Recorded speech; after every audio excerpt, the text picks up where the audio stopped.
राम मंदिर उद्घाटन कार्यक्रम को सफल बनाने में बीजेपी, हिंदू संगठन और केंद्र सरकार पूरी तरह जुट गए हैं। केंद्र सरकार के कई मंत्रालय भी राम मंदिर उद्घाटन को भव्य बनाने से किसी न किसी रूप में जुड़े हैं। खास बात यह है कि चंद दिनों बाद यानी 22 जनवरी को होने वाले राम मंदिर प्राण प्रतिष्ठा समारोह का आयोजन लोकसभा चुनाव से चंद महीने पहले हो रहा है। रामलला की प्राण प्रतिष्ठा को भव्य बनाने के साथ साथ बीजेपी ने अपनी चुनावी रणनीति भी तैयार कर ली है। रविवार को प्रधानमंत्री नरेंद्र मोदी ने भी अपने मन की बात कार्यक्रम में राम मंदिर का जिक्र किया। पीएम ने अपने संबोधन में कहा कि राम मंदिर उद्घाटन से पहले देशवासियों का जोश देखने लायक है। श्री राम और अयोध्या को लेकर कई नए भजन और गीत सामने आ रहे हैं। कला जगत इस ऐतिहासिक क्षण का सहभागी बन रहा है, लिहाजा लोग एक कॉमन हैशटैग श्री राम भजन के साथ अपनी रचनाएं सोशल मीडिया पर शेयर करें, जिससे ऐसा प्रवाह बने कि हर कोई राममय हो जाए। ऐसा लगता है कि कला जगत अपनी अनूठी शैली में इस ऐतिहासिक क्षण का सहभागी बन रहा है। मेरे मन में एक बात आ रही है कि क्या हम सभी लोग ऐसी सारी रचनाओं को एक कॉमन हैशटैग के साथ शेयर करें।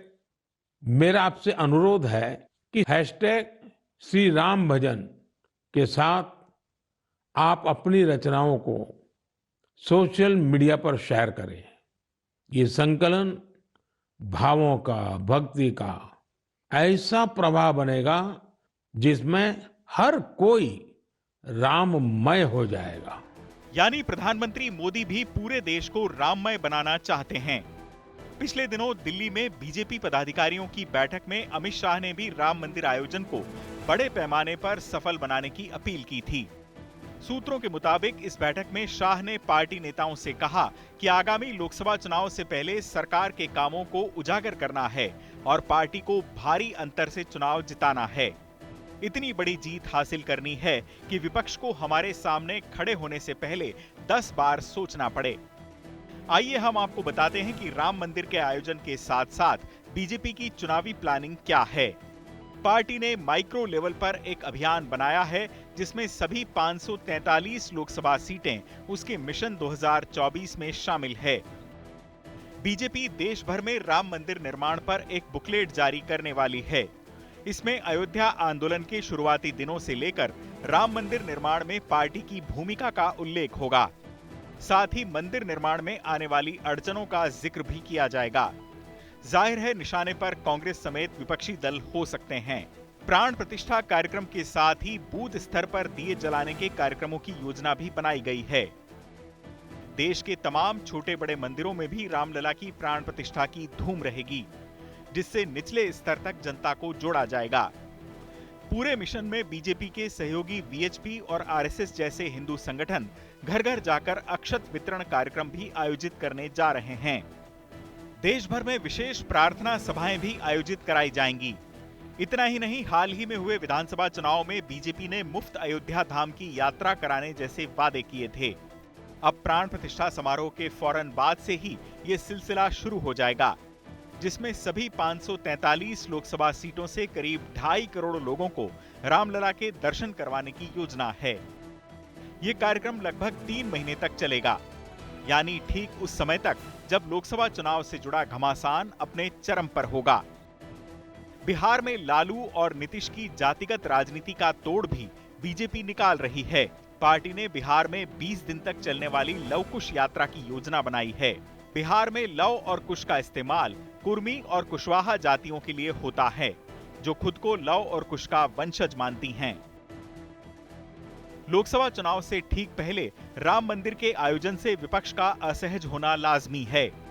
कांग्रेस समेत ज्यादातर विपक्षी दल राम मंदिर से जुड़े आयोजन को बीजेपी की सोची समझी चाल बता रहे हैं। उत्तर प्रदेश कांग्रेस के अध्यक्ष अजय राय ने बीजेपी पर भगवान राम की मार्केटिंग करने का आरोप लगाया, तो वहीं पीएम के मन की बात कार्यक्रम पर अधीर रंजन चौधरी ने कहा कि झूठ सुनते सुनते आम जनता हैरान हो गई है।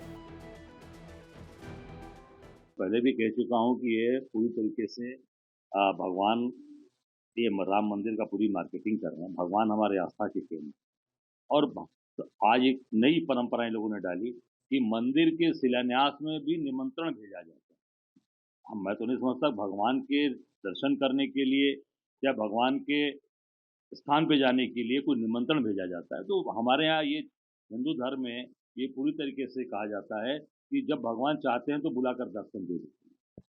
तो ये भगवान बुलाएंगे, दर्शन देंगे। लोगों को गुमराह करने की हर संभव प्रयास किया जाए और साथ साथ लोगों को, आम लोगों को सिर्फ कान खुशी करने की बात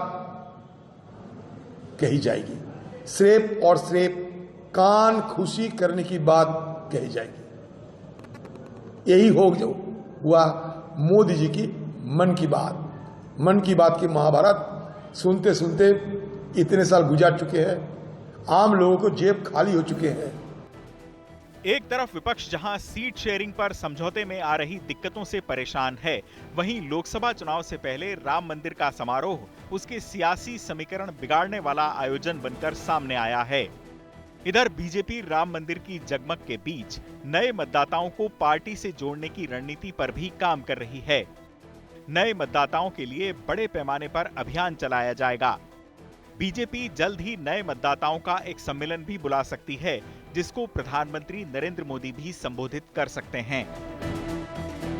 चुनाव आज तक।